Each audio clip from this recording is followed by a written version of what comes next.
Ratusan warga Makassar turut bersih-bersih pantai di sepanjang anjungan Pantai Losari. Bersih-bersih pantai digelar dalam rangkaian Hari Laut Sedunia sekaligus ajang kampanye peduli lingkungan.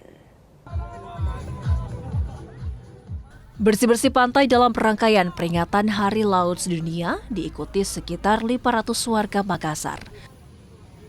Mereka yang turut ambil bagian terdiri dari sejumlah organisasi peduli lingkungan, mahasiswa, TNI, karyawan hotel, hingga ASN pemerintah Kota Makassar. Lokasi bersih-bersih sampah digelar di sepanjang anjungan Pantai Losari, Makassar. Tak hanya garis pantai, membersihkan area laut menggunakan kapal karet. Kegiatan kita di darat pada dasarnya itu tanpa kita sadari telah mempengaruhi kondisi laut saat ini. Padahal laut boleh dibilang sebagai salah satu sumber kehidupan kita.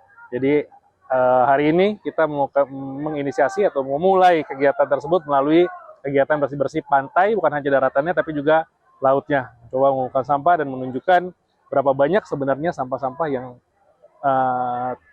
berakhir di laut akibat dari buangan kegiatan kita di darat. Peran pemerintah itu adalah sebagai edukasi, stimulan dan juga penggerak daripada pelaku kebersihan adalah seluruh masyarakat, pemerintah dan masyarakat. Nah, inilah kita hadirkan seluruh elemen yang ada di sini, bahkan dari dunia kampus juga.